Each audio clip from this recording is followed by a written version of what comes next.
I'm going to read a little bit from Alice in Wonderland. I'm on chapter 11. Who stole the tarts?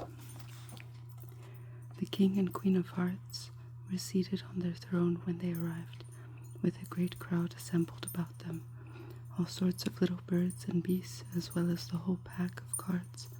The knave was standing before them, in chains, with a soldier on each side to guard him, and near the king was the white rabbit, with a trumpet in one hand and a scroll of parchment in the other. In the very middle of the court was a table, with a very large dish of tarts upon it. They looked so good that it made Alice quite hungry to look at them. I wish they'd get the trial done, she thought, and hand round the refreshments. But there seemed to be no chance of this, so she began looking at everything about her to pass away the time. Alice had never been in a court of justice before, but she had read about them in books, and she was quite pleased to find that she knew the name of nearly everything there. "That's the judge," she said to herself, because of his great wig. The judge, by the way, was the king, and as he wore his crown over the wig. Look at the last page if you want to see how he did it. He did not look at all comfortable, and it was certainly not becoming. And that's the jury box, thought Alice, and those 12 creatures. She was obliged to say creatures, you see, because some of them were animals and some were birds. I suppose they are the jurors. She said this last word 2 or 3 times over to herself, being rather proud of it, for she thought, and rightly too, that very few little girls of her age knew the meaning of it all. However, jurymen would have done just as well. The 12 jurors were all writing very busily on slates. "What are they doing?" Alice whispered to the griffin. "They can't have anything to put down yet before the trial's begun."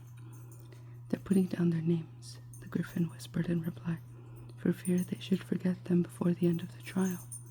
"Stupid things," Alice began in a loud, indignant voice, but she stopped herself hastily, for the white rabbit cried out, "Silence in the court."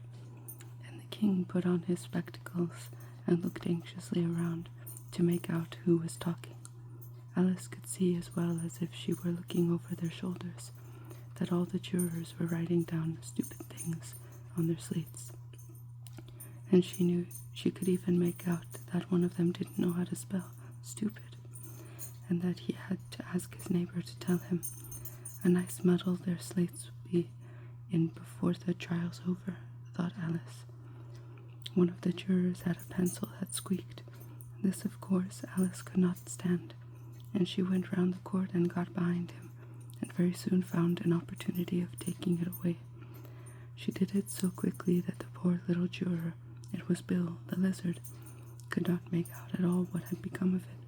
So after hunting all about for it, he was obliged to write with one finger for the rest of the day, and this was of very little use, as it left no mark on the slate. "Herald, read the accusation," said the king. On this the white rabbit blew 3 blasts on the trumpet, and then unrolled the parchment scroll and read as follows.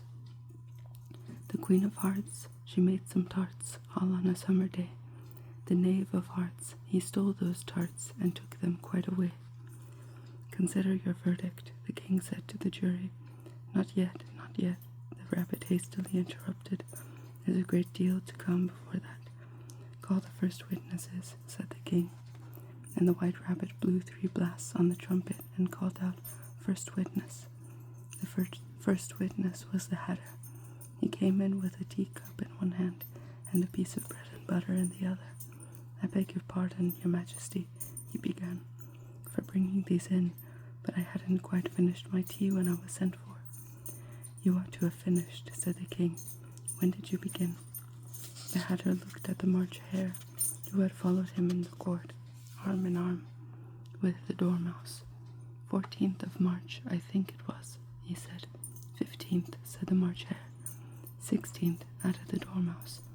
"Write that down," the king said to the jury, and the jury eagerly wrote down all 3 dates on their slates, and then added them up and reduced the answer to shillings and pence. "Take off your hat," the king said to the hatter. "It isn't mine," said the hatter. "Stolen," the king exclaimed, turning to the jury, who instantly made a memorandum of the fact. "I keep them to sell," the hatter added as an explanation. "I've none of my own. I'm a hatter." Here the queen put on her spectacles and began staring hard at the hatter, who turned pale and fidgeted. "Give your evidence," said the king, "and don't be nervous, or I'll have you executed on the spot." This did not seem to encourage the witness at all. He kept shifting from one foot to the other, looking uneasily at the queen, and in his confusion he bit a large piece of out of his teacup instead of the bread and butter. Just at this moment, Alice felt a very curious sensation, which puzzled her a good deal until she made out what it was. She was beginning to grow larger again, and she thought at first she would get up and leave the court, but on second thoughts she decided to remain where she was as long as there was room for her.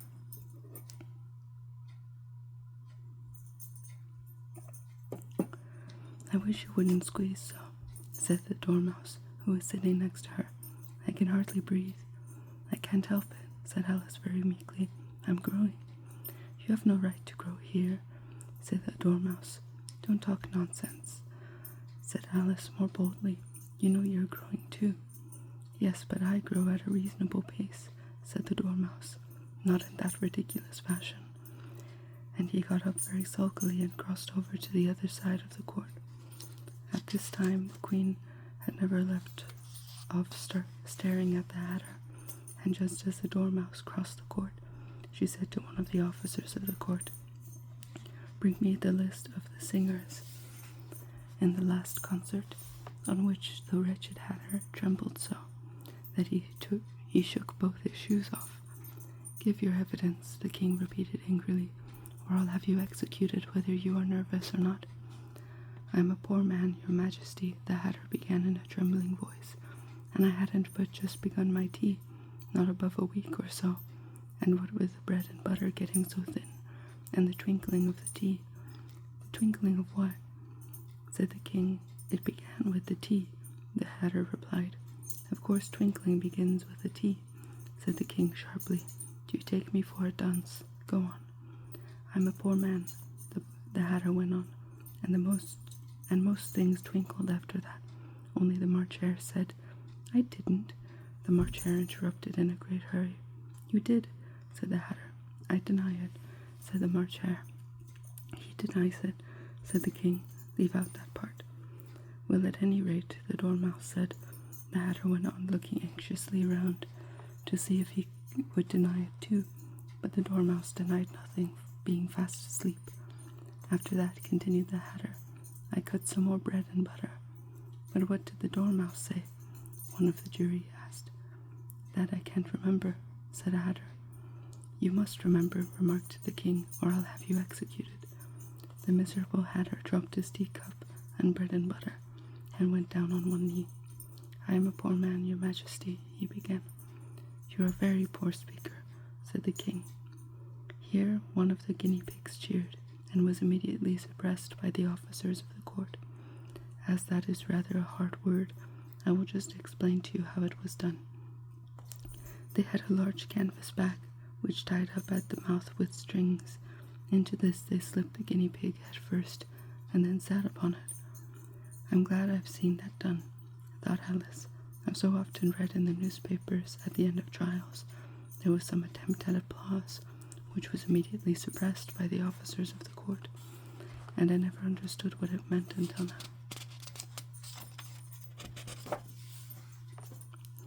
"If that's all you know about it, you may stand down," continued the king.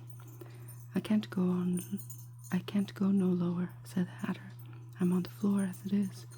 "Then you may sit down," the king replied. Here the other guinea pig cheered and was suppressed. "Come, that finishes the guinea pigs," thought Alice. "Now we shall get on better." "I'd rather finish my tea," said the hatter, with an anxious look at the queen, who was reading the list of singers. "You may go," said the king, and the hatter hurriedly left the court without even waiting to put on his shoes, and just take his head off outside.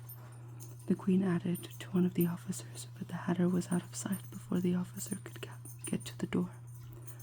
"Call the next witness," said the king. The next witness was the Duchess's cook. She carried the pepper box in her hand, and Alice guessed who it was, even before she got to the court, by the way the people near the door began sneezing all at once. "Give your evidence," said the king. "Shan't," said the cook. The king looked anxiously at the White Rabbit, who said in a low voice, "Your Majesty must cross-examine this witness." "Well, if I must, I must," said the king with a melancholy air, and after folding his arms and frowning at the cook till his eyes were nearly out of sight, he said in a deep voice, "What are tarts made of?" "Pepper mostly," said the cook. "Treacle," said a sleepy voice behind her. "Collar that dormouse," the queen shrieked. "Behead that dormouse. Turn that dormouse out of the court. Suppress him. Pinch him. Off with his whiskers." For some minutes, the whole court was in confusion, getting the dormouse turned out, and by the time they had settled down again, the cook had disappeared. "Never mind," said the king, with an air of great relief. "Call the next witness." And he added in an undertone to the queen, "Really, my dear, you must cross-examine the next witness. It quite makes my forehead ache." Alice watched the White Rabbit as he fumbled over the list, feeling very curious to see what the next witness would be like. "For they haven't got much evidence yet," she said to herself. Imagine her surprise when the White Rabbit read out at the top of his shrill little voice the name Alice. So that was chapter 11. I think there's one more chapter left in this book, but I'll just stop there for now. So thank you for watching my videos. I hope it helped you fall asleep a little bit.